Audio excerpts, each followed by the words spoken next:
What makes multi-sport stadiums hard for rugby layout? Imagine a stadium that hosts many sports, each with its own rules and space needs. It sounds convenient, but when it comes to rugby, it can be quite tricky. Rugby fields are quite specific in size and shape. They need to be between 94 and 100 meters long from goal line to goal line. Plus, they have in-goal areas that can be up to 22 meters deep at each end. The width of a rugby pitch is usually around 68 to 70 meters. This adds up to a total playing area that can be over 10,000 square meters. Now, compare that to a soccer field or an American football field. They are often smaller or shaped differently. Multi-sport stadiums tend to prioritize the most common sport they host. If they mainly host soccer, the field might be smaller and more rectangular. This makes fitting a rugby pitch challenging without changing the entire layout. Another big issue is markings. Rugby has very specific lines like the try lines, 22-meter lines, and the halfway line. These markings are painted clearly and need to be visible for players and referees. When a stadium hosts different sports, they often have overlapping lines for soccer, football, and other games. Repainting the field for rugby can be a hassle and can wear down the turf.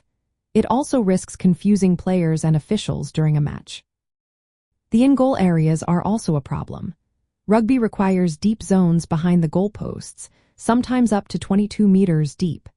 Many multi-sport stadiums are designed with smaller end zones for other sports.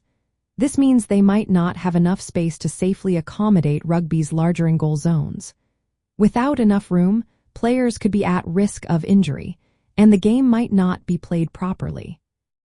Safety zones around the field are another concern.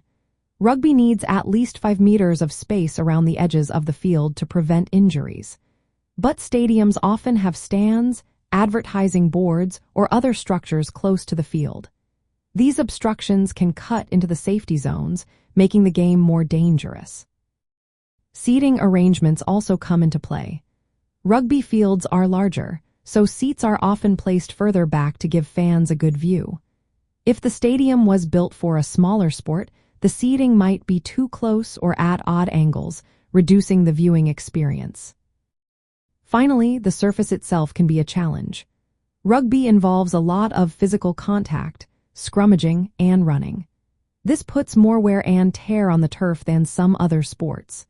If the stadium hosts many events, maintaining a high-quality pitch for rugby can be difficult, especially if the field is shared with sports that have different turf needs. All these factors mean that multi-sport stadiums often have to make compromises. They might have to adjust the field size, markings, or safety zones, which can affect how well rugby matches are played and how safe players are. Dedicated rugby stadiums are designed with these specific needs in mind, making them better suited for the sport.